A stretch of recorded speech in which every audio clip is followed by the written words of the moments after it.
Salut à tous, voilà comme chaque année on se retrouve pour la rétrospective 2015 de Miracle World. Ce fut une année très enrichissante encore une fois. J'avoue être très contente donc de cette aventure livresque qui continue.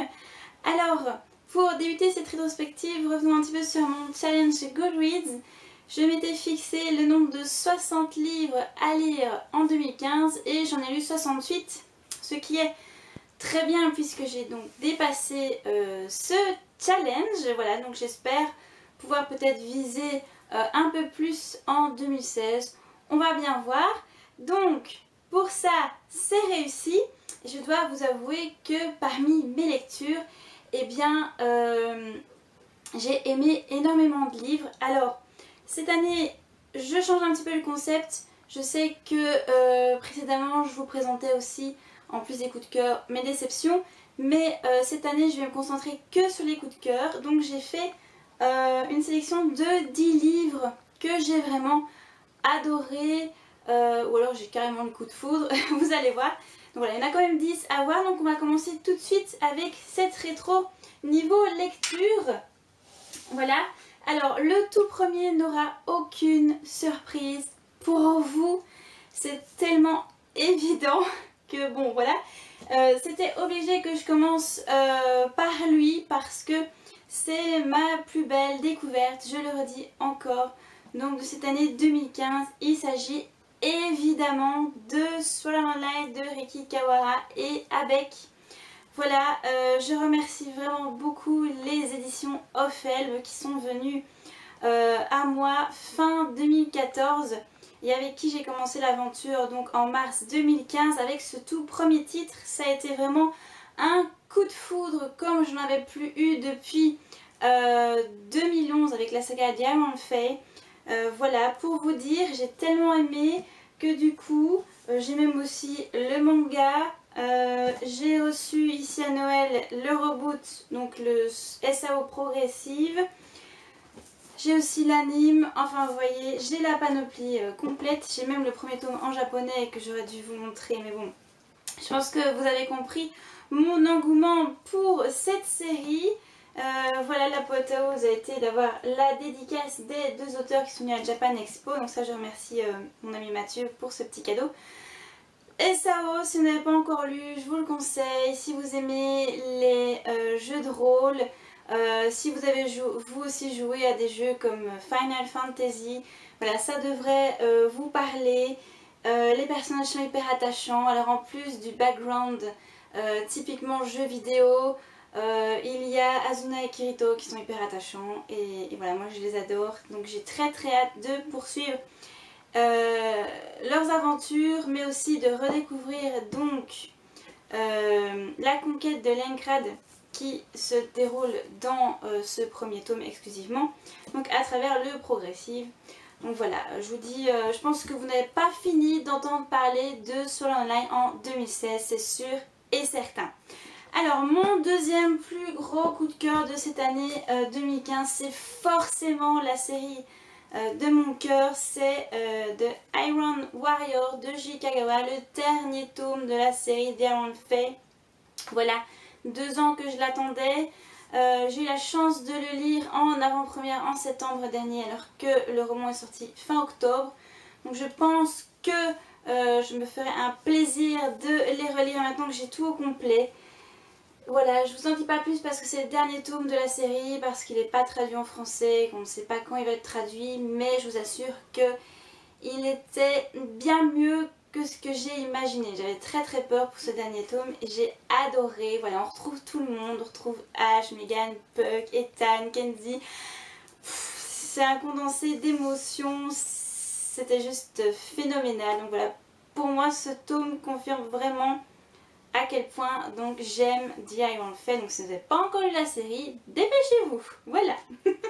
Alors pour la suite, ce sont des livres que j'ai vraiment adorés. Donc on va dire que l'ordre est un peu aléatoire dans ma présentation parce que je les mets tous à peu près sur le même pied d'égalité. Donc il y a eu une découverte que j'ai faite cet été de la série The Winner's Trilogy. J'ai découvert le premier tome en e-book, donc je ne l'ai pas. Par contre, je vous montre le deuxième que j'ai acheté directement en paperback parce que ça a été un gros coup de cœur. Donc c'est la saga The Winner's Trilogy de Marie Rutkowski. Donc ça c'est le deuxième tome. C'est un young adulte qui pour moi sort des sentiers battus, qui est très original. C'est un fantasy mais sans magie. C'est un peu un jeu d'échecs géant. On ne sait pas où on va. C'est très imprévisible. Les personnages ont un charisme impressionnant. Voilà, je suis vraiment tombée amoureuse de cette série que j'ai découvert purement au hasard. Parce que j'avais vu les couvertures chez des copines. Et je trouvais que les couvertures étaient vraiment très très belles. Donc voilà, le dernier tome sort en mars 2016. Donc j'ai très hâte de connaître le fin mot de la fin. Alors, dans le même genre finalement, mais avec de la magie, on a Snow Lake Ashes de Sarah Arash. Alors c'était une grosse claque ce roman. Ma binôme me le dira si je regarde la vidéo, parce que ça faisait des mois qu'elle me disait qu'il fallait que je le lise. Donc elle me l'a offert à mon anniversaire. Et quand je l'ai lu, je me suis dit que j'avais été franchement idiote d'attendre aussi longtemps, parce que c'est vraiment grandiose comme série. Donc c'est vraiment purement de la fantasy avec de la magie. Donc on a 8 royaumes, des royaumes qui sont divisés, donc certains par saison, on va dire comme chez nous, donc ils connaissent toutes les saisons. Et puis il y a vraiment des royaumes qui sont centrés sur une saison en particulier. Donc on suit l'hiver, l'été, le printemps, voilà, l'automne. Et ici notre héroïne vient du royaume de l'hiver qui voilà, a été longtemps détruit par l'automne, et le but ici c'est vraiment de récupérer bien, ce royaume perdu. Évidemment je ne vais pas en détail parce que c'est assez complexe, il faut absolument lire le livre pour comprendre. Ça se fait à une vitesse de fou, il y a de l'action, l'héroïne est une badass comme j'ai toujours aimé, enfin bref. C'est vraiment un très très beau coup de cœur, enfin proche du coup de cœur que j'ai eu. Alors le second tome par contre est à l'arrêt pour le moment. Est un tout petit peu plus lent, plus centré sur la politique, donc j'ai un tout petit peu plus de mal, mais je pense que je le reprendrai très très vite, parce que franchement quand je repense au second tome, je me dis qu'on a là une série à lire quand même, donc c'était à vous montrer. Alors je continue dans mes sélections. On ne peut pas ne pas parler de The Book of Ivy en 2015. C'était pour moi une super dystopie, donc évidemment j'ai le second tome aussi, aussitôt reçu, aussitôt lu. J'ai beaucoup aimé cette atmosphère. Je trouve qu'en termes de dystopie, en fait c'est assez original, parce que l'auteur ne se focalise pas trop sur le background, mais plutôt sur ses personnages. Ça j'ai fortement apprécié, parce que Ivy et surtout Bishop sont hyper attachants. Voilà, c'est vrai que par moments on pourrait se dire que c'est pas assez creusé, mais quand même pour moi j'ai juste adoré cet univers, la présence des personnages, leur amour, etc. C'est très très beau, ça c'est très bien.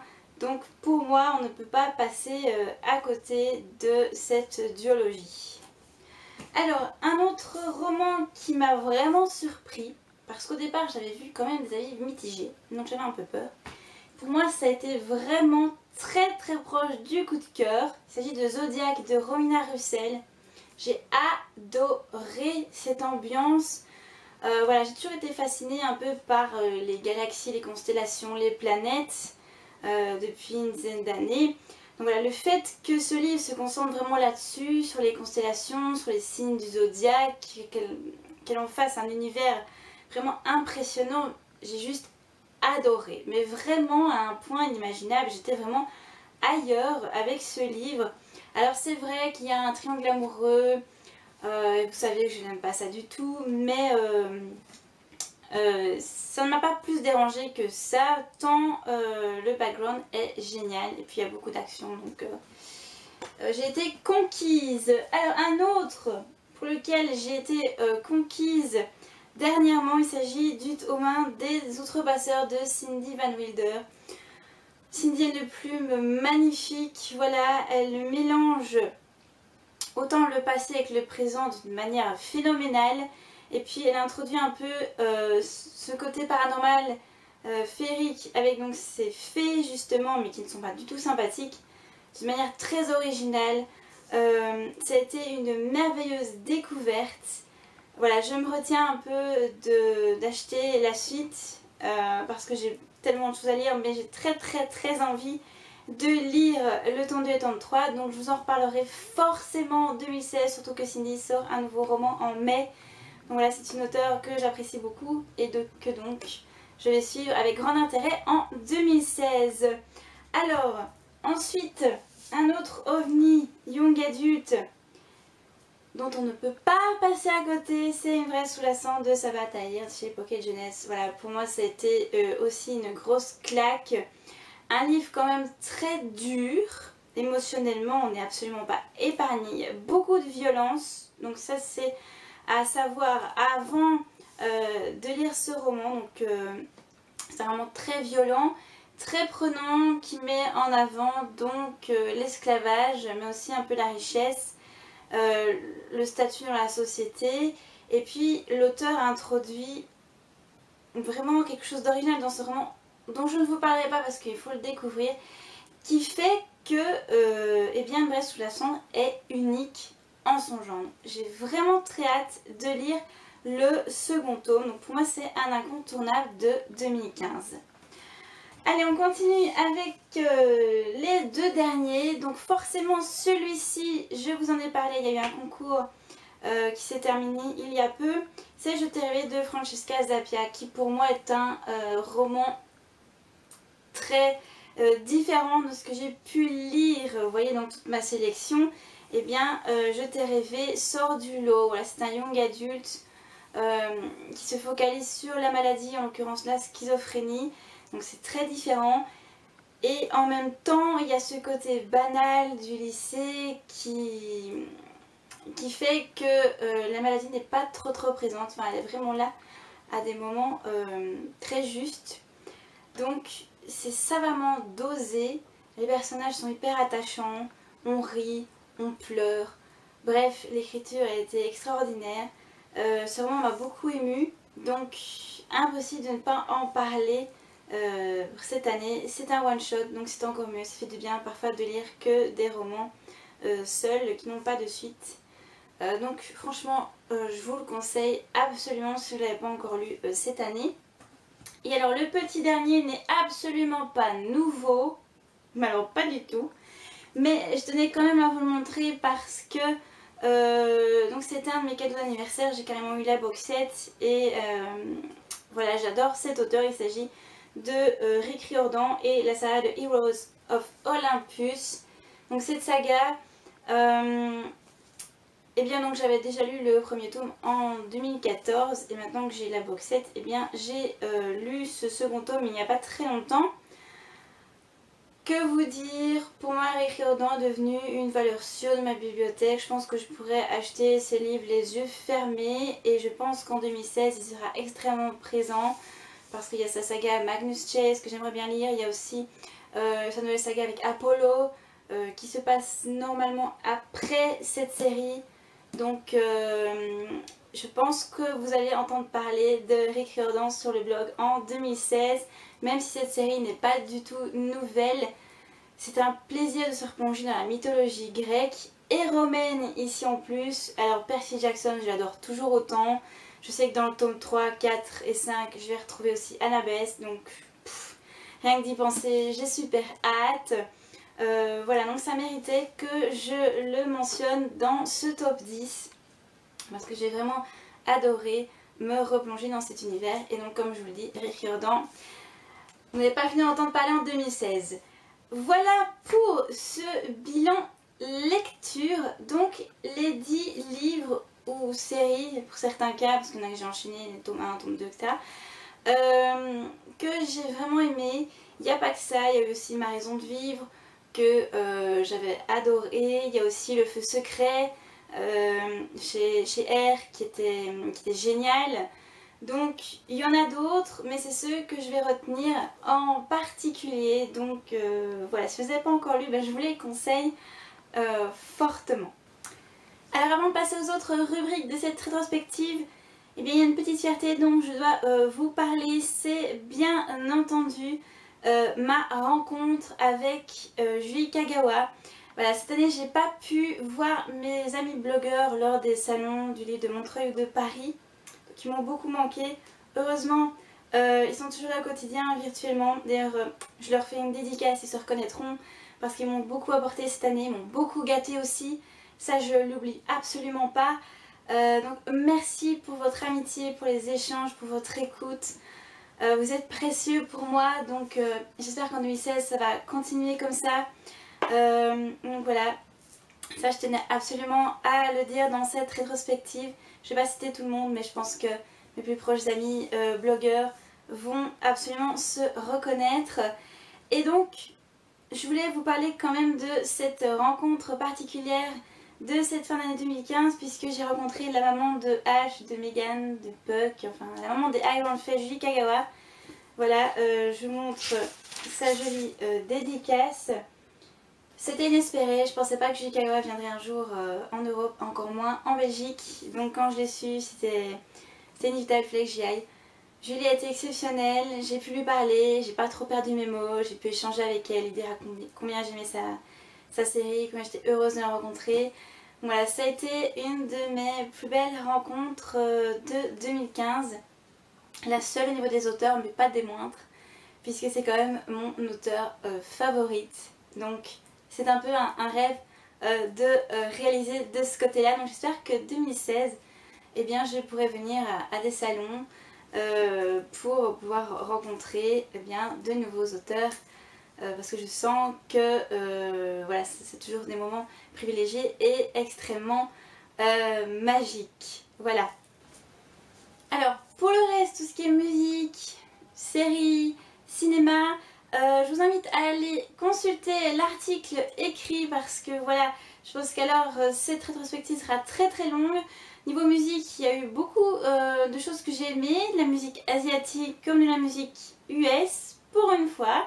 Voilà, niveau cinéma, je passerai en silence mes déceptions pour certaines adaptations livresques. Par contre, j'ai aimé d'autres films.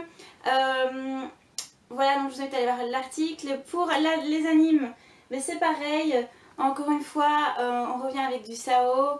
Hein, je vais quand même vous montrer la jolie collection de DVD que j'ai. Voilà, que j'ai beaucoup aimé aussi. Mais encore une fois, donc allez voir l'article.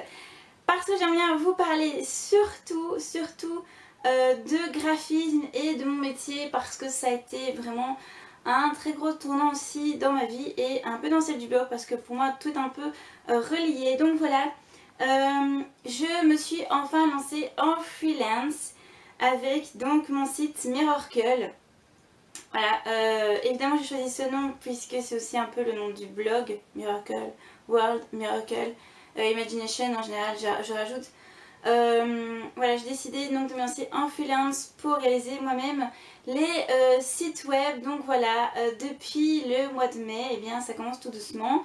Actuellement, je suis en train de travailler sur un gros projet, donc j'espère vous en parler. N'hésitez pas à suivre la page spéciale donc sur mon travail professionnel, qui est directement en lien évidemment avec ce que je fais aussi sur le blog, puisque je continue évidemment les commandes graphiques qui maintenant rentrent dans ce contexte professionnel. Donc les bannières, tout ça, j'en ai fait également beaucoup. Je vous remercie toujours pour votre enthousiasme face à mes créations. Donc j'espère que 2016 sera toujours aussi riche de ce côté-là. D'ailleurs, je pense qu'un nouveau design pour débuter 2016 va arriver sur le blog. Donc voilà, merci pour votre confiance. Donc j'espère que vous serez toujours en rendez-vous pour me suivre dans cette très grande aventure, parce que je pense que ce sera mon premier objectif en 2016. Donc c'est de sincèrement m'épanouir dans ce métier. Donc j'ai besoin d'énormément de soutien pour pouvoir avancer, donc n'hésitez pas à être derrière moi. Ça me fera évidemment très très plaisir. Et puis comme toujours, de nouvelles créations arriveront. J'essaierai de reprendre les vidéos donc sur mes créations graphiques pour que vous puissiez voir un peu les coulisses. Je pense que ça va bien plu pour les deux que j'avais réalisés. Et enfin, petit mot quand même aussi sur le blog. On ne peut pas faire cette rétrospective sans parler du blog qui a donc vécu une très bonne année. Les statistiques sont là, donc encore une fois je les ai notées dans l'article écrit. Donc voilà, je vous remercie pour vos nombreuses visites, que ce soit sur le blog avec vos commentaires, sur la page Facebook dont le nombre de likes ne cesse d'augmenter, sur Twitter aussi. Voilà, dédicace à mes copines qui se reconnaîtront, avec qui je passe des soirées très drôles avec beaucoup d'échanges. C'est vrai que mon activité sur Twitter était devenue, je dirais pas presque inexistante, mais vraiment très discrète. Et là, grâce à vous, eh bien, je prends beaucoup de plaisir à y revenir. Voilà, il y a aussi Instagram et évidemment la chaîne YouTube. Voilà, vous êtes de plus en plus nombreux à me regarder. On approche des 1000 abonnés, donc pour moi c'est énorme. Donc je pense qu'en 2016, on fêtera ça ensemble. Donc merci beaucoup de me regarder avec intérêt. Merci aussi pour vos commentaires. Et enfin, on va terminer cette vidéo avec un remerciement pour mes partenaires. Je remercie évidemment la collection Air, Pocket Jeunesse qui sont mes plus anciens partenaires pour leur confiance, pour leurs échanges, pour leurs conseils, pour les belles découvertes que je fais grâce à eux. Michel Lafont aussi parce qu'ils ont rythmé mon année avec de très belles découvertes, notamment Zodiac que je vous ai montré dans mon top 10. Et puis il y a Fleuve Édition pour vraiment sa gentillesse, sa disponibilité aussi. Voilà, la Fleuve me permet de lire des romans qui sont très différents de ce que je lis habituellement, puisque c'est pas du young adulte forcément, donc ça c'est très chouette. Et puis dédicace évidemment à Ophel Édition, que je vais prendre beaucoup de plaisir à suivre en 2016. Je pense que vous n'avez pas entendu, vous n'avez pas encore fini d'entendre parler des light novels en 2016. Donc voilà, j'espère que vous serez au rendez-vous avec moi. Il est temps que cette vidéo se termine, je ne sais plus comment parler. Donc voilà, j'espère que cette rétrospective, autant écrite qu'ici en vidéo, vous aura plu.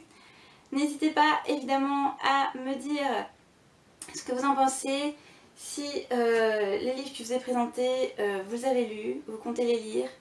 Voilà, et puis j'espère que vous serez au rendez-vous avec moi pour de nouvelles aventures en 2016. Je vous dis à très vite et surtout une très bonne nouvelle année.